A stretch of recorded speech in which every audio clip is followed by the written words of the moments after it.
Namaste, Padmaji. Namaste. How are you? I'm good. Thank you, Mohit. Thank you. Thank you. I hope your computer glitches are getting over.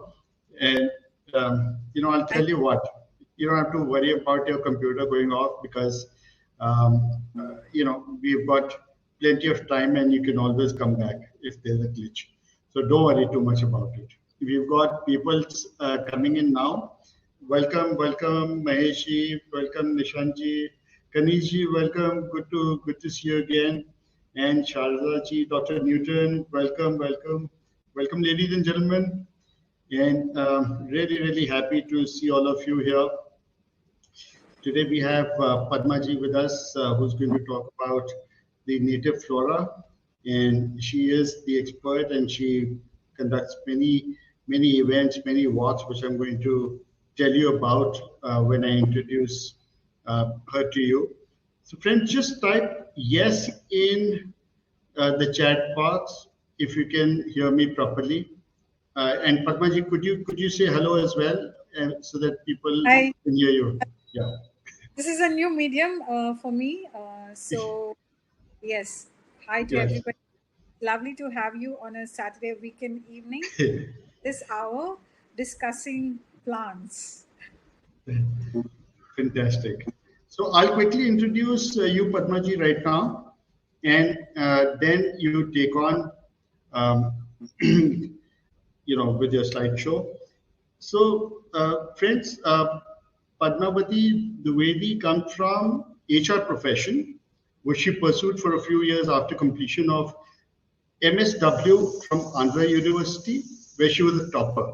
Before her heart's yearning to work for animal welfare and nature conservation. She volunteered with PETA for their Compassionate Citizen Humane Education Program, which inspired her to start an NGO in Delhi called Compassionate Living. She's well known in Delhi Citizen Tree Census, known as Delhi Citizen Tree Census Lady, for passionate and consistent efforts in campaigning not just for tree census but also for de-choking trees and promoting grass pavers and parking areas in a neighborhood. Padmavati has compiled a booklet, Pradeep Krishan's list of 100 most suitable trees for Delhi NCR, which is a ready reckoner for choosing right plants. She has been appreciated for leading Green Police project and in Chandigarh, and now leads a restoration project at Barsana. Mrs. Dwivedi leads tree walks with WWF India to create awareness on flora in Delhi. So that's fantastic, absolutely brilliant introduction. And I know that almost everybody who's here knows about me, and I've read my introduction many times over. There might be a few people who don't know about me, and they're probably here for the first time. So I'll quickly tell you who I am. I am Mohit Aggarwal. Professionally, I'm an experiential ecotourism specialist with a deep love for nature. I help people travel to some wonderful places in Asia. I'm on the board of Asian Ecotourism Network, and GSTC has trained and certified me in sustainable tourism. I'm the founder of Asian Adventures, a 27-year-old travel company. It is the largest and #1 bird watching tour company in India. I'm also the founder of Natty Netter, a digital marketing company that is working towards strengthening communication for ecotourism and conservation outfits. These companies are on a large mission to help Asian elephants with their corridors, free the Himalayas of plastic waste, help small wildlife NGOs, and conserve the ancient Himalayan shrines. So that was a bit about me. And I just want to quickly check what people are writing. Yes, Rodiji, you will get to know from Padmaji how you can register for the tree walks. And welcome Vishalji, Gagandeep, Dr. Newton, and we have a friend from Nepal as well. Bhalasar, how are you? And Rashmi. Okay, over to you. Padmaji. Because your introduction seems to be really illustrious compared to mine. And not at all. The kind of fieldwork that you've done is fantastic. It's absolutely Thank you. Mohit, I'm not able to see the comments from the people because this is a new medium for me and the chat. So do I have to press on the chat button to see the Yeah, you comments? have to just press on Oh, chat okay. button Now and I you'll be able to see. yeah, now I can see. Yes. Mr. So Bahadur. it, Hi, Mr. Bahadur and Ms. Dr. Newton, Razavi, Gagandi, Vishal, Roli. Uh, yes, hi to all of you and thanks for joining. so you can now get started. I will stay mute and turn my screen off so that you have the control over the entire thing. I hope you can hear me because if I get lost, you'll have to Don't get worry, me. I'm right here by your side, so you don't have to worry about Okay. anything going wrong. No. So thanks, Mohit.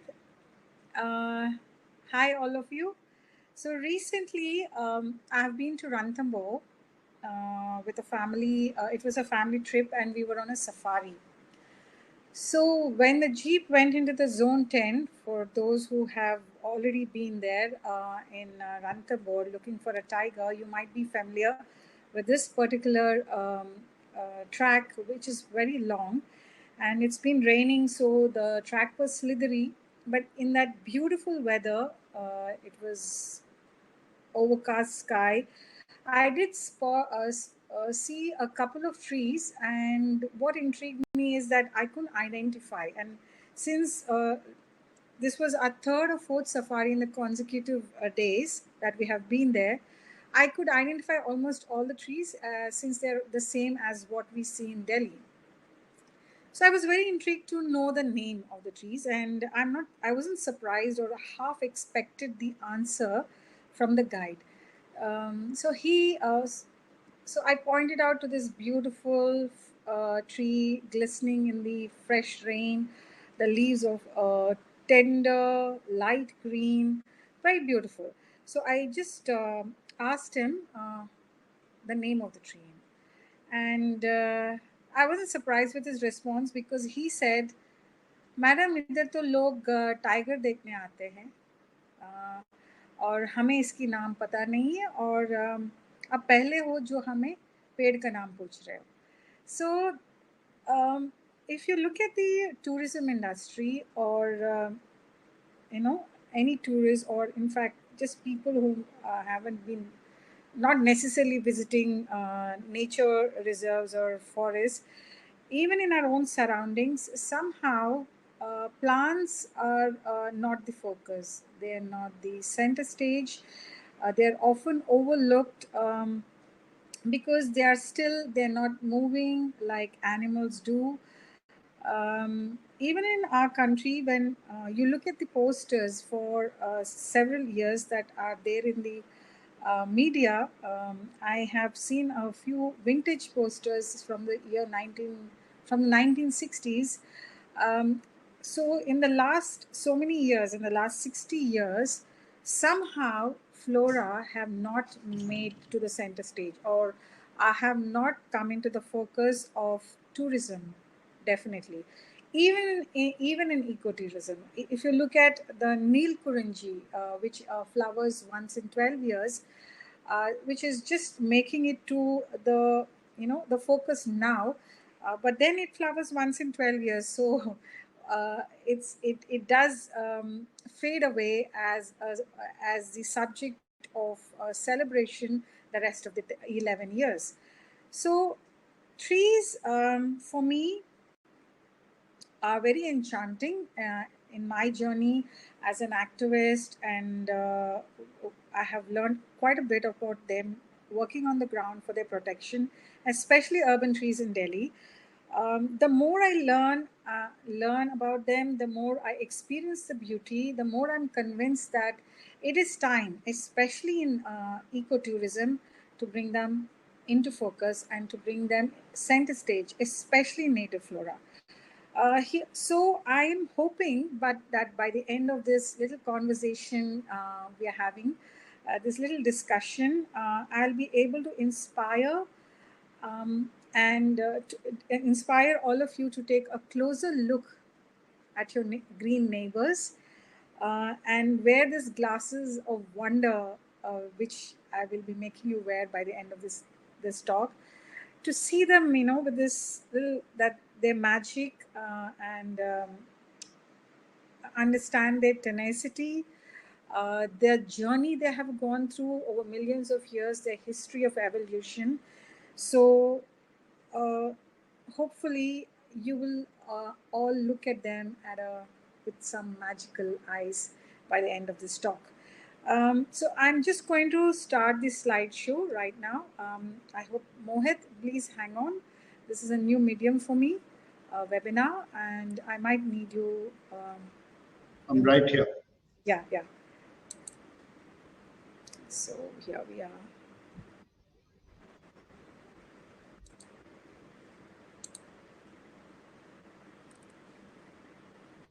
So do I click right on it? Next. Sorry. Yeah. Are you trying to start the presentation from your Yes, computer or from the system? from the system. I think that keeps From the it. system. Okay. Let me start it for you. Don't worry. Okay, great. Yeah. Thanks. Yeah. You go right ahead. So I hope all of you can see the slides. Can all of Yes. you see? Great. So we are. This is a beautiful samal flower that overlooks my terrace, and I seem to be circumlating around this particular tree behind my house, and I felt this is the apt subject to be on focus, because we are going to talk about native flora today, and they're going to be the um, on the spotlight for today's discussion. So here I'm sharing some of the vintage posters I've just mentioned. So if you look at the posters, not happy posters, I must say, for the animals, because you see them not necessarily in their natural habitats. One you see in a little basket, and then you see a elephant, and the focus is to get joy rides out of the elephant, then and then their conservation or their habitat conservation. The happiest poster that you see here, and by the way, these are since 1960s. These posters are that old. So then you come to the latest posters that promote tourism. Are these the incredible India? And fortunately, we see a happy tiger in a natural habitat surrounded by the wallpaper of Flora, which are quite indistinguishable. So when we went to Ranthambore, the tigers were the elusive, the ferocious, the majestic tigers are what everybody was coming to see. And when I went into the forest, I was just taking in all the scents and sounds of the birds, and the smell of the fresh rain on the earth, the whatever insects I could see, and definitely the plants. My eyes were searching for plants, and and I saw a lot of palash trees in Ranthambore, and plenty of them. The whole place was full of palash. And if you know the palash tree, it's known as the flame of the forest, and it's bright, brilliant red. And I was only imagining how beautiful and splendorous Ranthambore would be looking in spring, when at the holy time, when these flowers are used as holy color. Traditionally, holy and the flowering of palash correspond with each other, because these are the flowers that are used organically for extracting their pigment and use it during the festival. So I was thinking, oh my God, this place would look amazing in with palash flowering. Then I thought, but it's never talked about in any tourism poster or in any packages. No one has ever mentioned the season of Palash, when the whole of Ranthambore will be ablaze with its beauty. But where is a poster? Who's marketing these flowers? None. Somehow, then, to me, plants, uh, unlike fauna are always trying to avoid us. We are chasing them with very expensive binoculars and cameras. They want to avoid us. They are trying to hide away from our prying eyes. But flora are saying, "Come thither, come to me." Because they stand still They open themselves for observation. You can touch their barks, their texture. You can see the arrangement of their leaves. You can smell the fragrant flowers. You can eat their fruits. So they seem to be okay with the proximity of humans, and they offer themselves for observation. So I'm hoping soon Mohit and other people who are in ecotourism would focus on the maybe where the times when plants flower, or when their fruit, and celebrate that. So if you look at the trees in front of your houses, most of you might be just seeing or overlooking or ignoring this little structure that's in front of you. Maybe many are in the urban spaces are not even aware of the name of the tree in front of their homes. So so what I'm so if I share the tale of the exciting stories behind the evolution of trees, which have been there for billions of years, and the their transformations, adaptations, modifications, and everything else that was hinged to them, how they responded to this little tango of co-evolution of trees and every other fauna, then you will look at them with a little more curiosity, with a little more wonder, and you will find them a very interesting still neighbors to have around. They're definitely not dull or drab or brainless as we think. This is what I'm trying to bring across today by this conversation. So, the tree in front of your house, look, just quickly go through the history, the ancestral history of billions of years. The first, if you look at this little these green spots here, which look like some water amoeba, not so this is a cyanobacteria which has evolved around 3.8 billion years. I stress on the billion. This is not a plant, this is a bacteria, but they are the first organisms which could capture the solar energy, and which who had this green pigment, and give out oxygen, the oxygen without whom we cannot survive as humans, or many organisms cannot survive. But the most important contribution is they are the first ones which could trap the solar energy, this immense energy, and convert it into a form that is available as food to later by plants. This is by bacteria, but later by algae, followed by so algae came around 700 million years ago. uh, Apologies for any of these timeline changes, because in these evolution histories, actually people talk about 1 million um, differentiation as loose words, as we mentioned, as almost a year. So from cyanobacteria, the journey to algae, which are the first form of plants, to the mosses, which are non-vascular, then to the ferns, then the gymnosperms and angiosperms, and to the grasses, which are the last. We are at a place where the grasses are ruling and are likely to rule in the future, because they sustain very well. There are more than 12,000 species of grasses, and they sustain very well in dry conditions. So the future is for grasses. So in this entire evolution of so many millions of years, we humans have so grasses have come around 66 million years ago, just after the dinosaurs. Okay, so dinosaurs are extinct, and the grasses are here, and most of the plants that we associate or we relate to are the angiosperms, which were there just before the grasses, and which still exist, and more than 80% of the plants on this earth are angiosperms. Angiosperms are the flowering plants. So whether it's the grass, or it's your jackfruit, or it's your crops that you grow, all of them have flowers. And the most myriad adaptations and modifications, and the most number of species that have evolved have evolved with angiosperms or the flowering plants.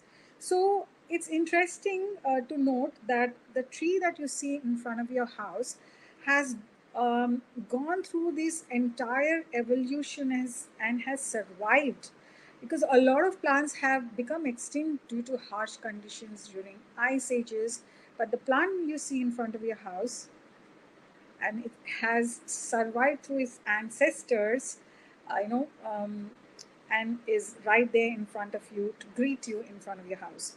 So uh, we came around 2 million years ago, and since then, since we have started domesticating and started agriculture, which is just 13,000 years ago, we have, in this little gap, we have transformed or changed the way the landscape is tremendously, especially in the last 50 years, to the extent that, we are going to lead to a space of mass extinction.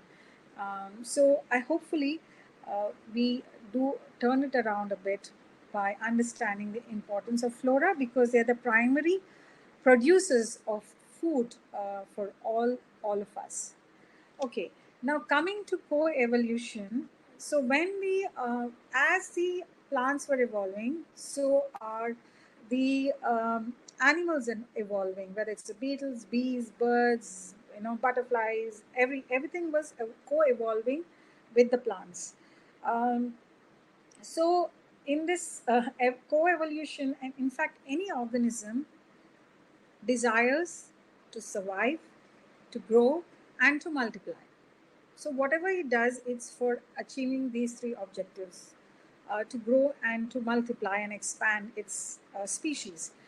Um, so in the case of plants, the co-evolution, that is, plants were evolving with their interconnected relationships with the other organisms.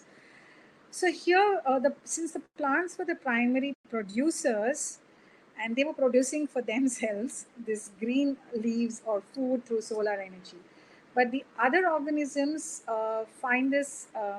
were consuming this for their own sustenance. So there was this drama or a tango that was going on between these two, the flora and the fauna. So flora, the plants, to survive, they don't want to be eaten. They want to grow. They don't want to be eaten. Now, for animals to survive, they will eat the plants. So plants were constantly coming up with clever devices, both morphologically as well as chemically, so that they can deter other organisms from eating them and killing them off. And the tango is, the dance here is, the fauna is are always having a little clever trick up their sleeve to find ways to digest these plants and to tear them apart and consume them, and so that they also can grow and multiply. So this tango that's going on is the reason why we have such a biodiversity of species across the world. And I have to mention here that till the grasses, or just, in these billions of years, we don't have to pat our backs with pride that we played any role in the revolution. They were doing pretty well without us. Okay, in fact, we seem to be detrimental in the revolution.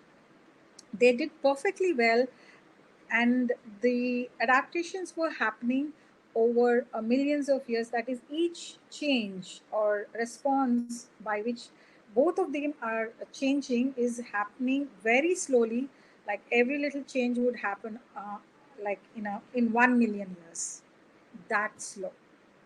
Okay, so then plants uh, in have friends whom they want in proximity to them, whose assistance they take for their growth and multiplication, and they have foes they want to avoid at any cost.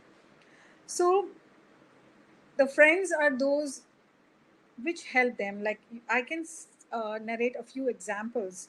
Um, Orchids, for instance, there is a certain tropical orchid which releases a fragrance which bees release to attract the mate. So here, the orchid becomes a bee. So this is so they use ways of enticing, attracting pollinators, and as well as seed dispersal agents and certain insects which would repel pests that would harm them, injure their parts or tear away their leaves, or that so these are the friends and the foes. And to repel the foes, they have come up with the defense mechanisms in structurally, like they might be having fine hairs, they might be having alkaloids. What we see is just a sea of green, okay, different shades of green we see. But for insects which predominantly feed on the plants, and everything else which feeds on the insects, and like birds feed on insects, and the larvae which are feeding on, so for them we might see different shades of green, but insects will see them as different arsenals that they have to avoid. Okay, this has terpene, this has phenol, this has cyanide, this has too much lignin, I must avoid it. So what you see as colors, insects actually see them as different chemicals which they should avoid. And so the monarch butterfly, larvae can eat milkweed, which has chemicals that would give heart attack to other some other insects. So how do they do it? Because the insects have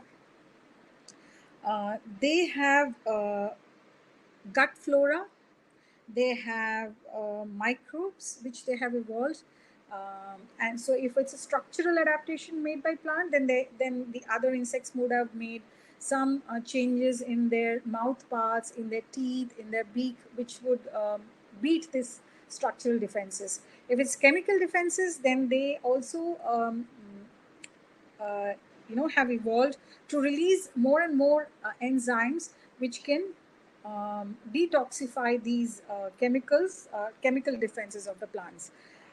Like I said, the milkweed, it cannot be eaten by most of the insects, but some do. So that gives them a greater opportunity, because then they have more milkweeds just for themselves, because other insects can't eat them.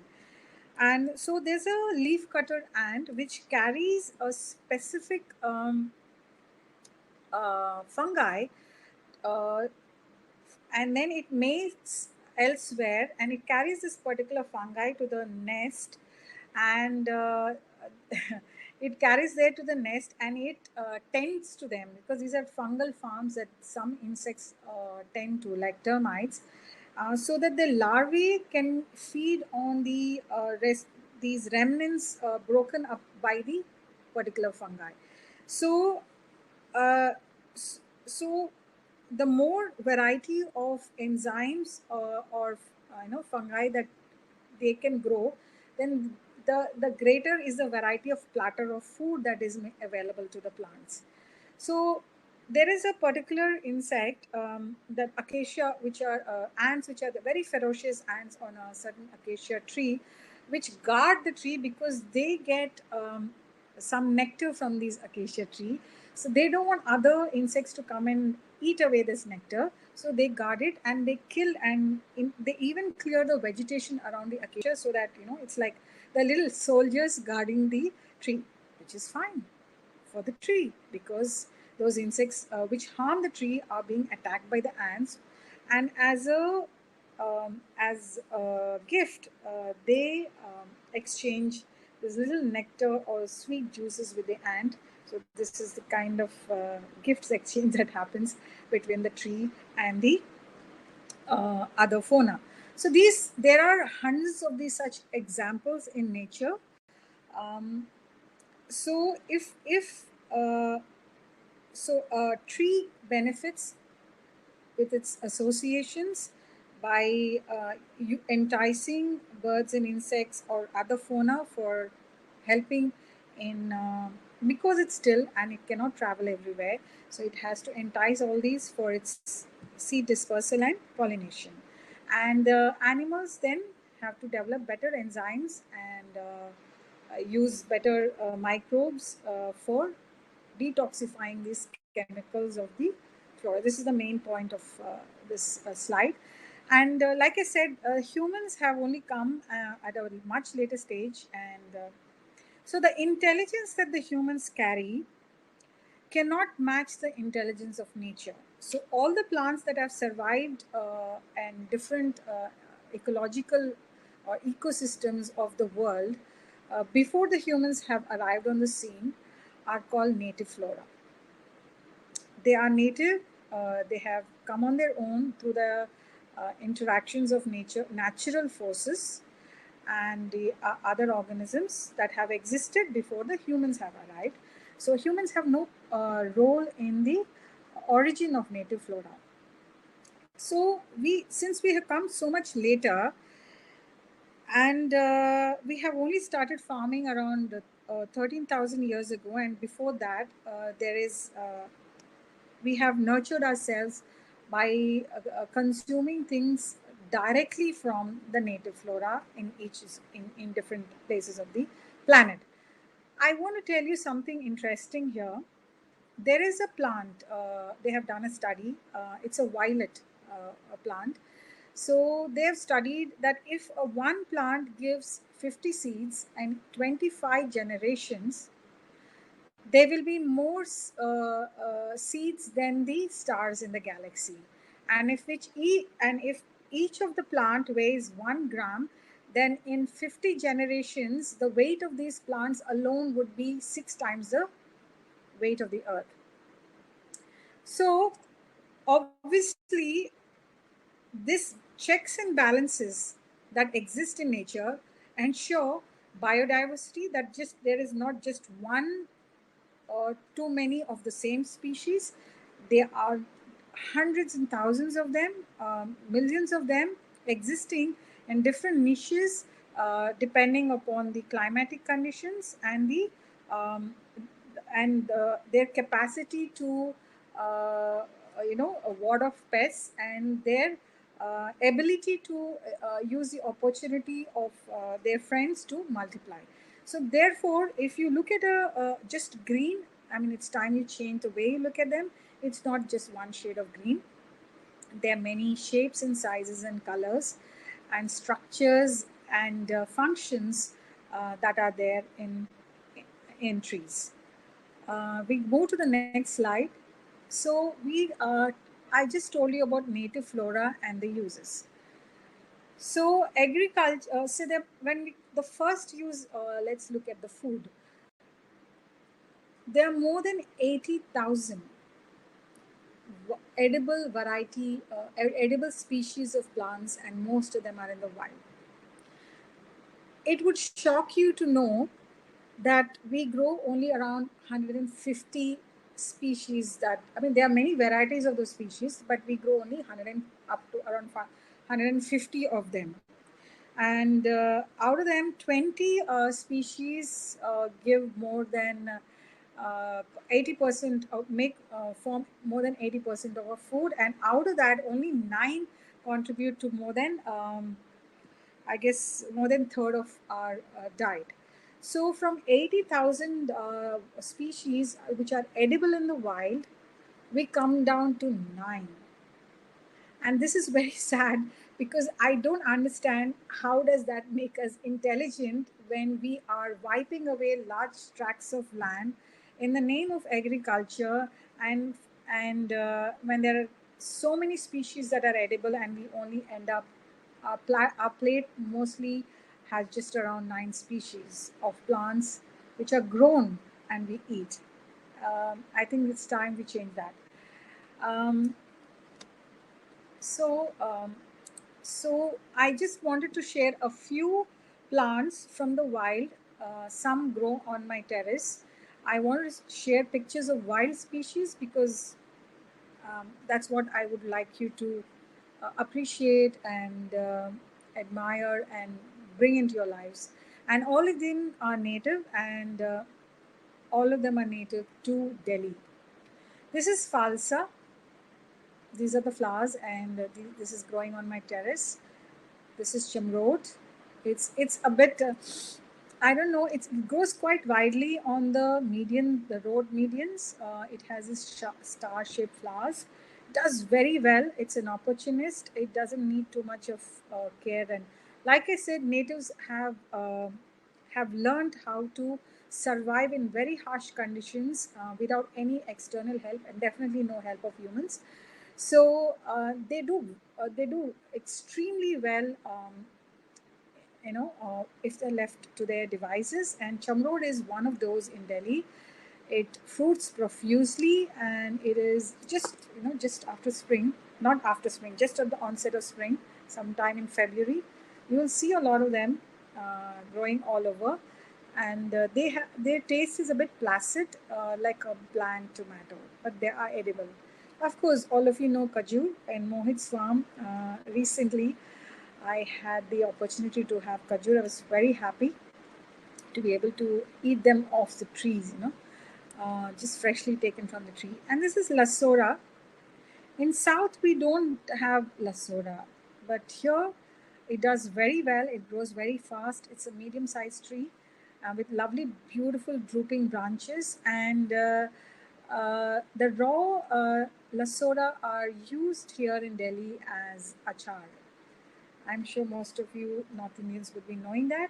And this is curry. It's beautiful. It's leafless. It has adapted itself to conditions where there's absolutely uh, almost no water. So you'll see a lot of it doing on sand dunes. Very slow growing, very beautiful tree. Leafless because it has to photosynthesize through its branches and not transpire and lose moisture through its leaves. These are the fruits. It's again used in cuisine, Rajasthan. They care sangri, the care is this. And then, of course, we see the sangri. This is KHD. I apologize for the picture clarity. So these are the beautiful yellow pipe, small pipe-like inflorescence, and if it's buzzing with bees in flowering season, so it's very pollinator friendly. And the sangri of the Rajasthan dish comes from KHD, which is also you would be knowing. The Chipko movement is, the story of Chipko movement is around these trees. We go back to the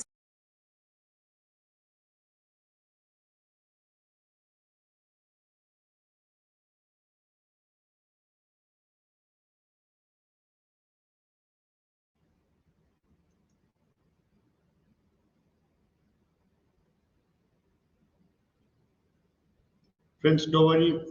Padma will be back soon. yeah. I'm sorry about this. Yes. Okay, you're back. Slide. I just went back. I'm sorry. So then the second is utensils. I think this is the big solution to all the plastic menace that we face. So you must be aware of these utensils that traditionally we used. I mean, I won't say utensils. So the donas, the pattals. In South, we use banana leaves. So just uh, the point that I'm trying to make here is, can you see the presentation? Yes, yes, absolutely. Okay. The point I'm trying to make here is the material, it's a leaf dona and there's a leaf patal. But the variety of trees that one would use would be, as patala dona, would be derived from the native or the forest trees that one is placed closest to. So in South they might use tendu leaves. Even in Central India, even in Ranthambore, I saw lots of tendu trees.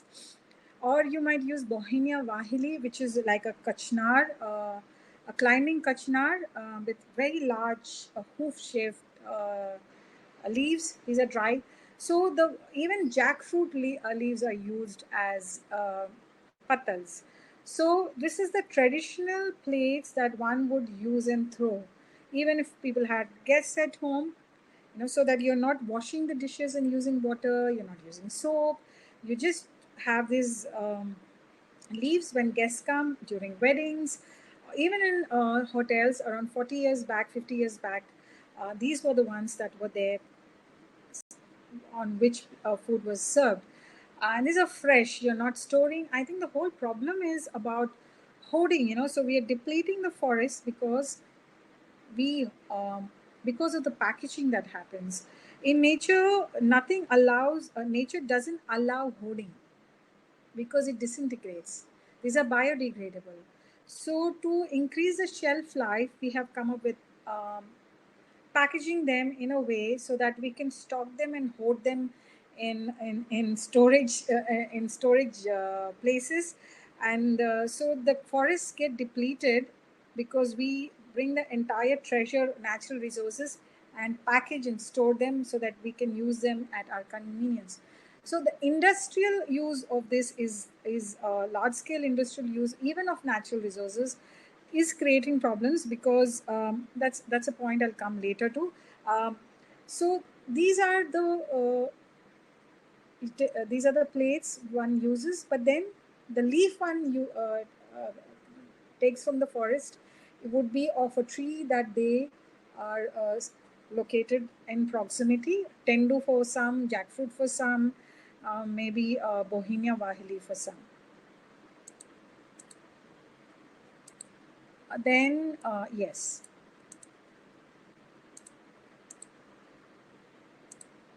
Okay, so this is on the left. You see this beautiful kusum tree, which has leaves in shades of red. So just at the onset of spring, this is just spectacular. If you go to what is this, Rajghat, it has this lovely grove of kusums. And while Palash is where the flowers are beautiful and bright, in Kusum it's the leaves. It's spectacular. It's just different shades, and finally before it settles down to color green. There's one point I just missed. I want to mention here. There are certain moths. I'm just talking about the intelligence of nature. There are certain moths which correspond they mating and giving birth of larvae when the bud break happens. When the when the trees have new leaves coming up, because the new leaves are tender and have less chemicals perhaps for. So the larvae that eat these leaves 2 weeks earlier to the than leaves that happen later grow close to 3 to 6 times heavier or larger than the larvae that eat leaves that happen a little later, because they will be thicker in so their ability to for their enzymes and microbes to break them, these darker thicker leaves, then the digestibility of these reduces, so therefore they're more lighter and smaller in size. And if you look at the whole cycle, moths are great pollinators. Okay, so if the timing, the climate change, the temperature that is if there is a shift in temperatures and the bud break happens little later, then the baby larvae happen later, then they're lesser in size. That means trees which depend on pollination and pollination of their flowers then have get affected, because the night pollinators moths will be smaller in number, because of this whole cycle getting disturbed. Anyway, coming back to Mogali Puvu. Mogali Puvu is a Telugu name for Ketaki flower, and this plate is what we traditionally decorated our hairs during weddings and ceremonies, and very fragrant. The Sampangi is again I think you call it Nagchamba in North, and we call it Simhachalam, especially Simhachalam Sampangi, because this used to grow and adorn the deity in Simhachalam, who's very famous, Lord Nrsimha's deity. And this is my Kelia Champaka. And why I'm trying to show Sampangi here in Malsari is, again, the local uses for the same Ittar. Ittar is made from Sampangi in south mostly, because it doesn't grow well in the northern parts of the country. And mulsari is, even in Delhi, a very fragrant ittar is made out of mulsari. Local plants are used in, native plants have been used traditionally for the same purpose of fragrance. And why did I mention kusum? Sorry, I come back to that. Is the kusum has a fruits and a seed, and the seeds have an oil from which was used for styling hair. Yes. So here I come to the products that come from the native flora and the forest, which are used for as detergents, soaps, varnishes, and lubricants, all of that. So this is hingot. I have a little story to share on hingot. Hingot sprouts well when it goes through the gut of an animal. Nilgai consumes it as for deworming. Okay, so this is a natural medicine for them. So I thought I just brought some of them because I thought I cannot. I wanted to grow hingot, so I said I cannot pass it through a nilgai's gut. So let me experiment by soaking it in warm water. I brought some home. I kept them in the warm water, and after 2-3 days, my help out of curiosity, and she just couldn't help herself, and she said, "भाभी ये तो हम हमारी राजस्थान में ना इससे कपड़े धोते हैं." I said, "इससे कपड़े देते हैं?" I mean, it's just stony. There's nothing detergenty about it. There's nothing soapy about it. It's dry. So I said, "इससे कैसे बनाते हो?" Then she showed me that water. There's a thin brown water in the bowl. She said, "इससे हम कपड़े धोते हैं."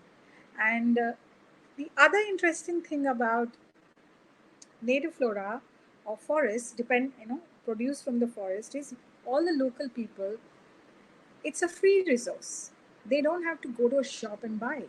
They just go to the forest and collect. That's what she said, and that's the fact. They go and collect these, so it's actually saving them money. They migrate to the cities, earn a lot of money, and buy soaps. There, they just take it out from the forest, a free resource. That's hingot for you. It's a little story I wanted to share. And these are lac insects which do very well on 3 native trees. Which one is Kalash, the other is bear, and I'm unable. And of course, kusum. One of the best lac, it comes from kusum.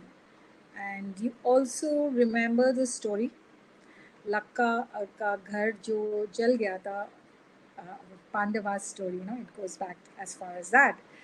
So they Lakka insects secrete a lac, which is like a thin flakes. It's collected by people, and then it's cleaned, dried, and a varnishes is made. So because it's a waterproof, shiny, a natural substance. But now, because a lot of chemicals have replaced lac, which once was a very good industry from the a forest driven product which was earned a lot of money, it's now being replaced by chemical varnishes.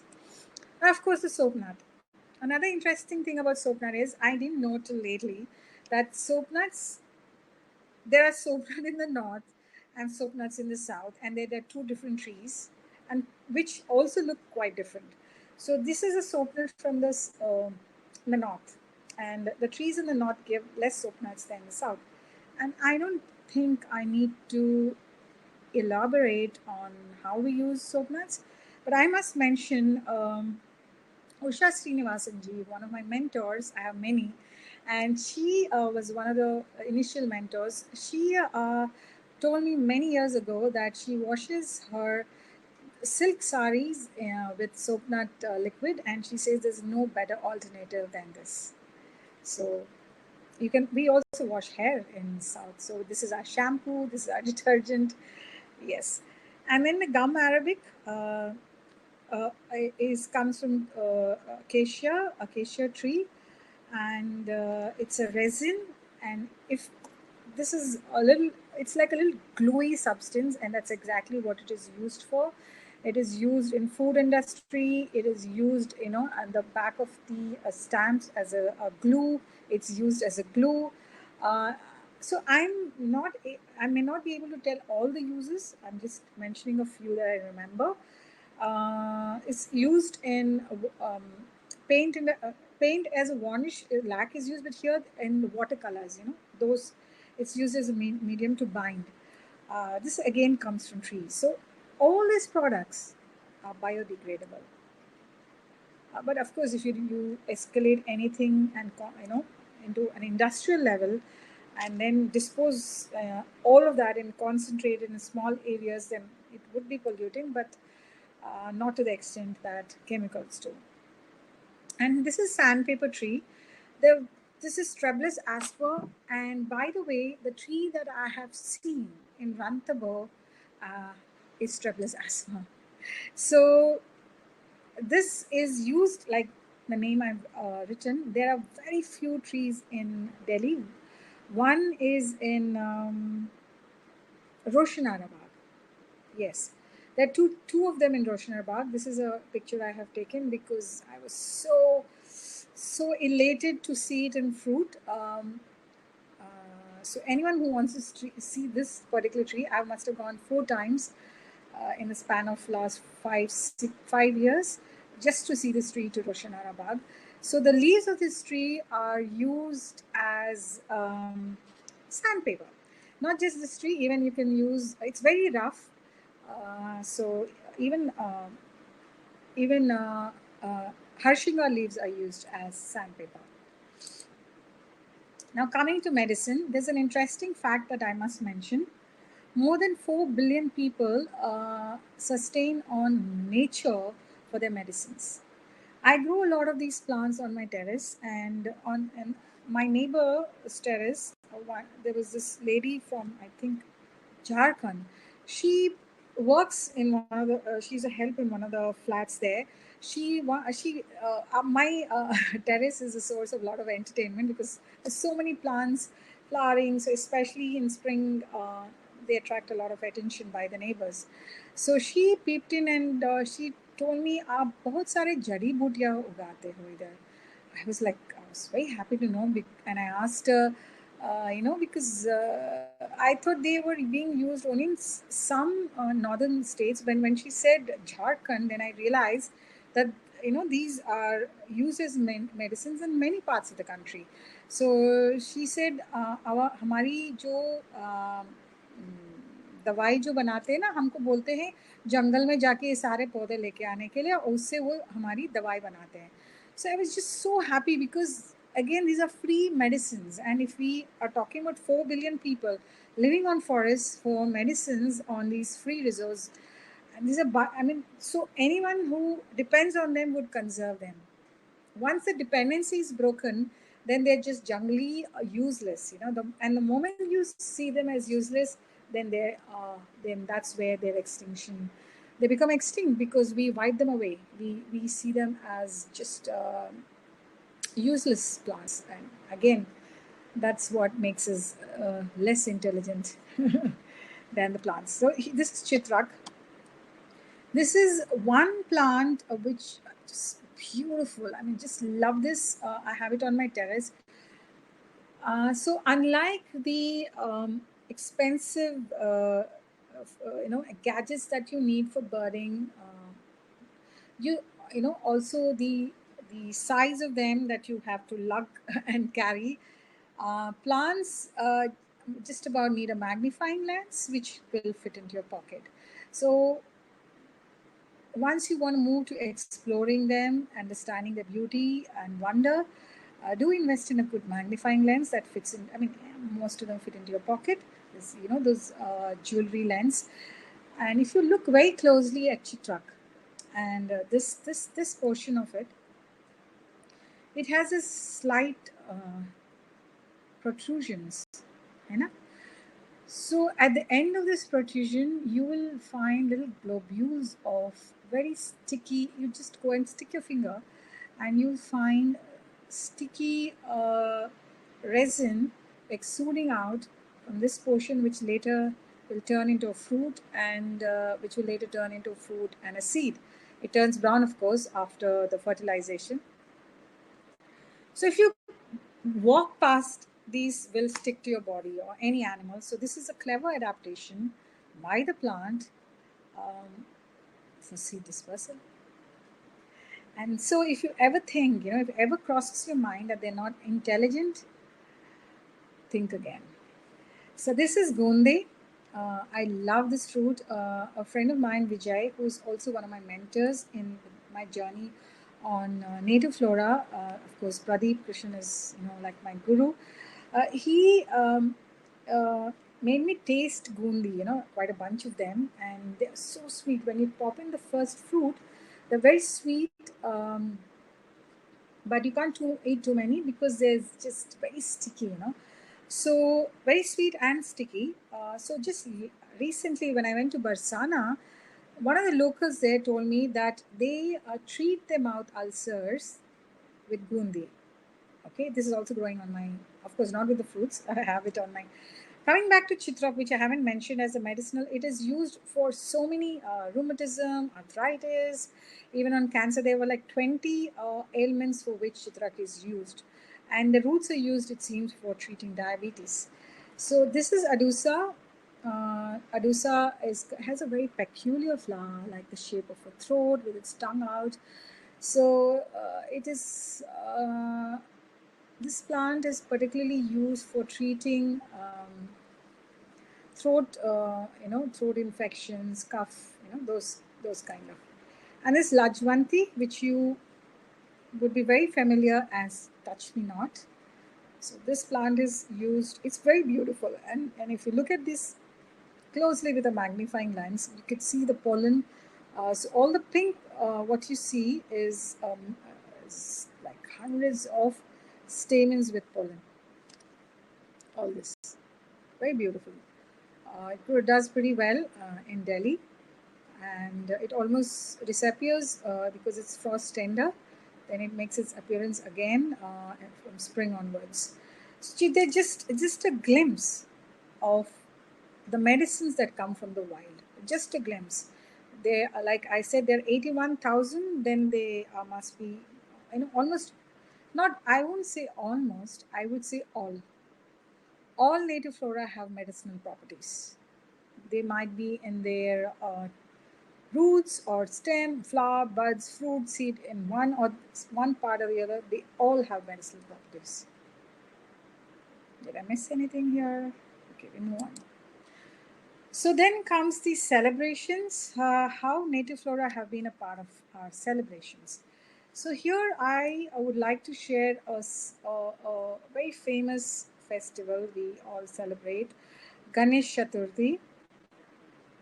I had to pick up a little bit of a drab picture because others are not showing the flora that is associated. There are 21 herbs from the wild which are used for decorating Lord Ganesha, and the Lord Ganesha is made by with the termite with it soil from a termite mound, and this entire shrubs, these flora is then immersed in water to rejuvenate them after the rains.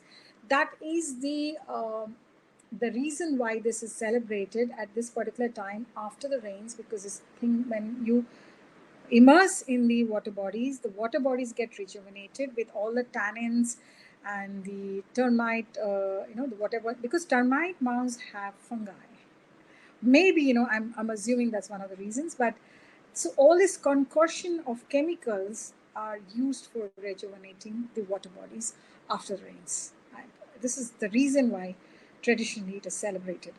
And if you look at the decorations of weddings in the south, these are all bananas and ketaki leaves, whatever's grown locally from the forest. And in Durga Puja, I have been told, though I'm not very clear which plant is used, but I've been told that the traditional decoration of Durga Ma is done from a plant. And if you look at the when people visit temples, this is tulsi.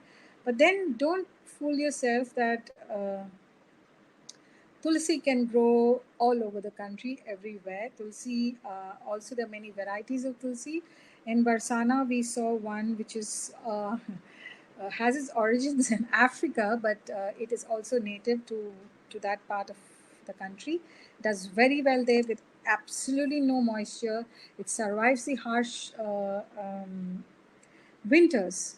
So if someone so the different varieties of tulsi is, again, people source that tulsi which grows locally for their celebrations, for medication, and so we should not assume tulsi hai to ek hi tulsi hai. And so if people are planning to plant the holy tulsi on a hill which has absolutely no water, then they're choosing the wrong tulsi, because there's another tulsi which does pretty well then, so we should know that. And even in celebration, this is Ganga Arati. And why I have got two pictures of Arati, I mean, both are Arati, so why do I have two pictures here? This is Dona, made of leaves that are available locally near Ganga. Here, this is a Kartik Mas celebration which we have in South, where these are the shoots of banana. Okay, here North they use leaves, South we use banana shoots, in which we put the diyas and then they're let out into the water, and it's such a beautiful sight. I've seen my grandmother doing in Kartik. She would get up at 4 in the morning, take out these diyas and put them in the river just across her house. Just, it's embedded in my memory. So native flora, people have extracted whatever they could find locally wherever they lived and use them for the same purpose. A detergent, different plants are used from depending on who's living. Even for arti, different plants are used. Okay, and I have childhood memories of playing, actually making. I made this, I can't remember how I made it, but we made it by tearing coconut leaf. So my cousins and all would play with dolls that were made with coconut leaves, no packaging, no non biodegradable stuff, no batteries, nothing. This is just simple, safe, from the local material that is available. Children would play. This is a little tiny coconut fruit. And of course, there was this, I picked up a picture of a gentleman who was promoting in schools toys made of, this is a palm leaf. Okay. Yeah. And of course, you can look at these different modes of shelter that we constructed. Again, there is a variation depending upon what is available locally, mostly from the forest. These are not grown, at least earlier when the primitive architecture was there, they were all sourced from the forest. So these are reeds in the north, these are coconut leaves, again grass, and then this is bamboo in the east. So if you look at the designs, they reflect the intelligence of people who made this very locally available, by using locally available material for shelter too. So then so if you look at this image here, what do you see? You see different shades of green. If you look closer, you will be able to differentiate the different plants here. They're just not one green. There are oblong green, there is ovate green, there is compound leaf green, there is simple leaf, there are different arrangements, there is all kinds of shapes and sizes and blades and petioles and non-petioles. So closer observation will differentiate these greens apart. So this has been the source of everything for humans for millions of years, till we started farming and started changing the landscape. This was source of our food, our utensils, our medicines, And then how did we come from here to here? This is due to excessive use at an industrial scale of a resource that was available here, and not at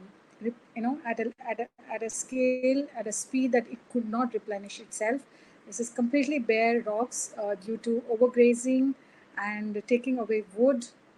Um, yeah, overgrazing happens then when we get into packaging industry, where milk can be packaged into hundreds and hundreds of products that are available.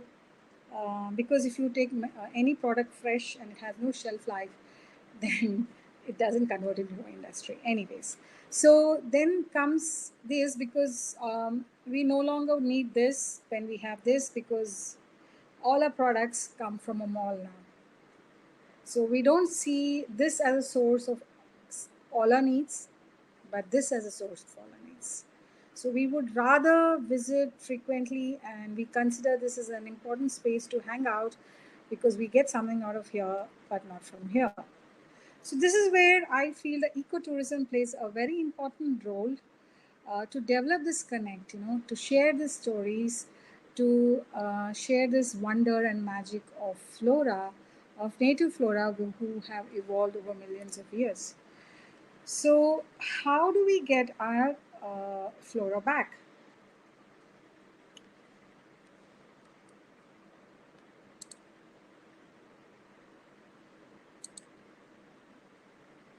Okay. First is we all must develop the abilities, because we've lost them, to distinguish or tell them apart. We should know which is native, which is non-native. First of all, we should know the names of our green neighbors. We don't know. Most of the people don't know the trees in their own neighborhood. So knowing a native is even more difficult, because the way the urban landscapes have changed over so many years, we have removed all the native flora. When I came up with the booklet, the one Mohit mentioned, Pradeep Krishan's list of 100 suitable trees, I didn't know most of the native species, because I wouldn't come across them. So it's only after I completed, even for many years later, and there are some that I haven't even spotted to this day, uh, that I would just, it was every time I spotted a native flora from that booklet, it's like a eureka moment for me. I would just, it would thrill me to find them.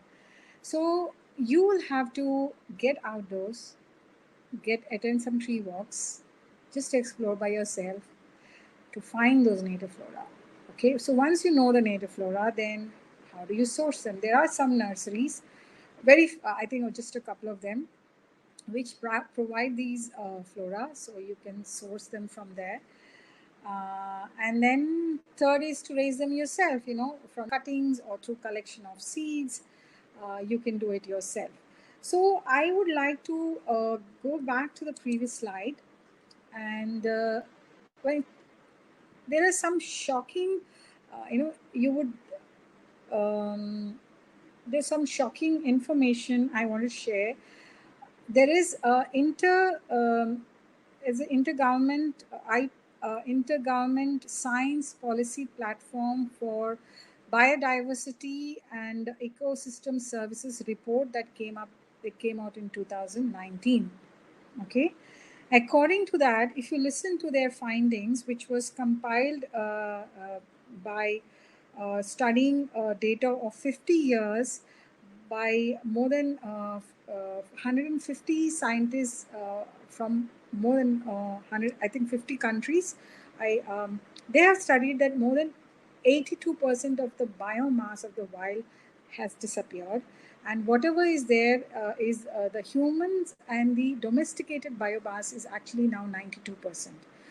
We are going to lose more than 1 million species in extinction in the next couple of decades.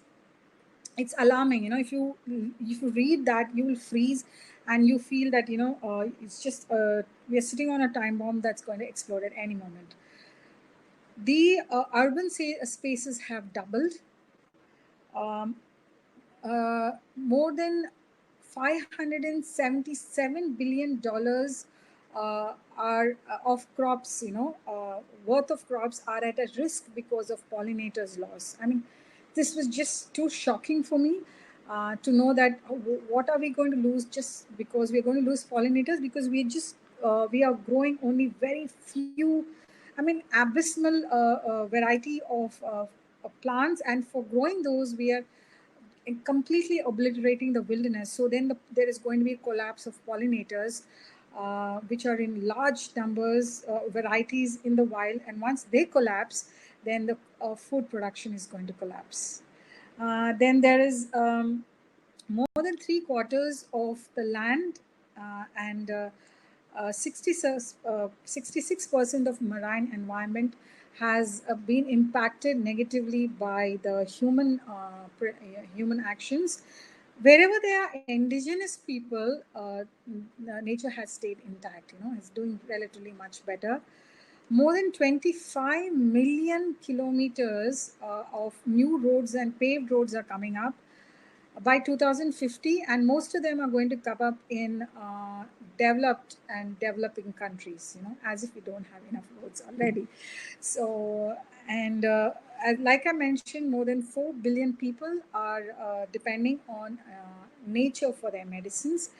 And there has been an increase of 300% in crop production, and more than 45% in harvesting of timber since 1970. So these are just some of the shocking facts which tell us the direction we are heading in terms of biodiversity loss. If not COVID, I mean, I have this feeling, that COVID is just a part of all this loss of biodiversity. And because of climate change and the way we are changing the landscapes, more than 100 million people are going to face the risk of hurricanes and floods. Do we need more? I mean, this is just tip of the iceberg. When you go through the other facts, please go through the report of this organization. Is just very, very shocking. So I come back to how we can bring native flora back. Is first of all, it is I hope you all agree that how important it is to give native flora, because they're extremely intelligent in surviving on these landscapes, which we are not able to fathom with our limited intelligence, which since our life is so short, we are not able to look forward and see the consequences of the changes that we are bringing on the earth. And finally, I would like to share the third one. I said, you source, you grow. There is no space small enough to invite native flora. This is my terrace. As you can see, this is my terrace, a part of the terrace. And here is Barleria or Pila Vajranti, which had a huge honeycomb just at the base. This is hardly 4 feet. And one day I was pleasantly surprised by the big honeycomb just here. And that this happened just at the time when there were no, the conditions very harsh. There was no flowering happening. And this little Barleria was in full bloom. So the bees found it a welcome space for pollen and nectar. And in fact, trees are trees are quite clever that they also produce nectar and pollen depending upon the kind of pollinators around. If they want more pollinators which feed on nectar, they produce more nectar, the sweeter. And if they want to use wind, they use less. They produce less pollen. If they're self-pollinated plants, they hardly have any pollen. And if they want to entice birds, they are come up in bright colors. They want to entice bees, then they are in blues and violets. So how do we say, how do we even think that they don't have intelligence? How can a plant that cannot smell, which doesn't have nose, emit fragrance to attract pollinators? How do they grow this pulp what intelligence makes them to grow a pulp around a seed so that they can attract seed dispersers who come to eat the sweet fruits. How, I mean, we would be really stupid to think they don't have intelligence. And this is chumrot, the fruits you have seen earlier. It's growing in a pot. This is farash, which does very well near water bodies. Beautiful, lightly fragrant, pink flowers, and a great pollinator. I keep forgetting this all the time. I've forgotten again. And this is Arni, again, beautiful, fragrant shrub that you can grow. Lovely fragrance, it's sweet. I have this and I'm going to grow a lot of them, hopefully. This year we are already doing it in Barsana. And this is the bee, blue banded. There are three bees that have come on Bali. Yeah? And this is the Pila Vajujanti, a magnified image of it. And Pila Vajujanti also has medicinal properties. And this is Gangeti, which has this fruit from which they make a drink in one of the countries. I think in Africa they make a certain drink out of the sweet fruits. It's very stony. There's very little pulp, but still, somehow. So I come to the end of this session. As always, I am sure I have forgotten quite a bit that I wanted to share, but I guess that this is enough gyan for me on the importance of choosing native flora. And for me, the saddest or the most absurd way we are going about in bringing back in the name of plantations and reviving these spaces or loss of habitats is by planting rubbish. We are actually planting rubbish by mismatching plants, bringing invasives. Our Prosopis juliflora is an example that came in 80s because we are not using the nature's intelligence. We think we are so intelligent, we can just bring any plant from anywhere and put it wherever we feel like, without understanding that if nature was intelligent, she would have already put it in that particular place. If she hadn't,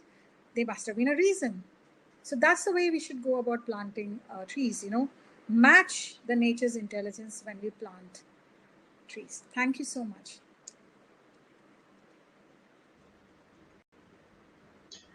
Thank you, Padma. I'll just stop your slideshow. And there are people who have questions. This was absolutely a fantastic webinar, absolutely educational and jaw-dropping. The kind of information that you gave us was really worthwhile. So many points that you brought out, which I've made note of, and how we're going to do things differently in our work or in our space or in our lives, and how and what we need, what sort of messages we need to spread across. And I will need your help throughout as we go along. Yeah. So I've got Ranji is asking, do you consider all Cyanophysia members as cyanobacteria? Sorry, I didn't get that. So do you consider all Cyanophysia members as cyanobacteria? I'm not a scientist on the subject. I'm only sharing as a layperson on the importance of native flora and how they've evolved, and that the first green pigment that has come, which has become a part of the cells, the later cells that have formed, have originated from cyanobacteria. I'm sure this you can look up. Okay. And yes. Then Hasib said, are all cypress classified as grass? Sorry? So they're all asking me scientific yeah, info. Okay. I'm a layperson on Flora. Doesn't matter. So all the questions will come to you anyways. So you can maybe I can back, but most of this is already there. You could look up. So I'm not as I would say I'm not a scientist. So I'm a layperson who has gathered information and I'm sharing it. So the specific information that you would want to ask about taxonomy and all, I may not be the right person. Yes. Yes. Anjali is asking, is soap nut shikakai? It is the same as shikakai. No, it's Rita. Is Rita. So Sopnat is Rita, right? It's Yes. not. Yeah. Shikta is different. Yes. So you think the Sopnat in Gujarat will be different from what we find Yes. in North? Yes. Yeah. No, the Gujarat, Udaipur, Rajasthan would be different from what you see in Kerala, Karnataka, and Andhra. That's the difference. Not Okay. northern soap plant would be different from what grows in the south. They're two different plants. The Okay. southern one Yes. has a more broader, obtuse leaves, and the northern one has a more sharp leaf blade. So that sticky fruit that you talked about, gundi, Gundi, yeah. it's used in pickles in Gujarat. Hasib is saying. Yeah, okay. That's interesting. We get to learn Yeah. too, I know, vice Yes. versa. Yes. Rolly asking how can she attend your tree walks? Also, names of nursery with native flora. Sorry, tree walks, I got it. What's the next one? What did she say? Uh, what are the names of the nurseries that have native flora? Okay, one is edible roots. There's a nursery of Somil, Ali Nursery of Somil Daga and Fazil, where you get native flora. This is near Kalindi Kunj in Delhi. And there is a nursery of Ayan Gurgaon where they make some plants available for the public. There's a third nursery that's coming up by the Forest Department and BNHS, but that might be only for their own consumption in the for afforesting, and hopefully they will make it available to public at some time. Okay. It's in the So making. Mahesh, yeah, yeah. Go ahead. Sorry. Go ahead. You were saying something. Padma, you were saying something. No, Go no, no. ahead. Anything. I was just waiting for the next question. Okay. Mahesh is asking, please suggest a good book for native flora. Depends on which region you are staying, because if, all different states will have different books on the native flora of that region. So I can get Well, back. he's in Pangot. He lives near Nainital, but he's from Bharatpur. So you want sort of which area now? So I Yes, get. yes, specific. You send me your email. I'll try and find out and write back to you on that. Okay, okay. And um, I'll share your admission. Please advise on how to enroll for a tree walk with you. So you've already said that. I And generally on Facebook. So we have a group called Compassionate Living on Facebook. So you can send me a friend request. I generally post my walks there. that'll be so awesome. Can you just tell me your Facebook handle? I'll type it here. It's Compassionate Living. Okay, I'll just write compassionate living and then people will find you with that. You have to write Padmavati Dwivedi and Compassion Living. I think there are many Compassionate Livings. Okay, so, okay. And Padmavati is with V, right? PATIS. Yes. Okay, I put it there. This is absolutely wonderful. I think yeah, we need to go a step further, engaging people who've attended your talk today to do a walk with them in Delhi, people who are in Delhi, and set a date maybe in the month of September when it's a little more dry, and take them out for a walk with you, if you're okay with that. So thanks all of you. Thanks Aarti, Roli, Rama. It's lovely having all of you. Rashmi, oh, Rashmi, how are you? How's your health? Neil, I'm glad you joined. Maheshi, Sneha, Anjali, Nishant, good to see you. How are you, Nishant? Hasib, thank you. Sudanya, Anjali, oh, love the torrents in the south. Thank you. Yeah, we do use them. They're made with mango leaves. And Hasib Sheikh, thanks. Yeah, thanks all of you. And it's so good to see some of my friends attending this session. Thanks a lot. So, Thank any you. Thank You can write to me, and I think it's gone longer than it should have. Apologize for that. It's supposed to be a 1 hour session. It's all almost now. good things all good things last longer, so don't worry about it. and Thank you. and everybody will get the replay link, so that's the best thing. Everybody will get the replay link, so whatever they missed out, they'll be Okay. able to see it, they'll be able to catch it. Thanks, Roliji. Thank you so much. Yes, nature is far more intelligent than us. So that this, we think that our human intelligence is superior. I doubt it. Looking at the way we go about our lives. Thank you so much. Namaste. Thank you, Padmaji. Thank you, ladies and gentlemen. Good night, have fun, bye.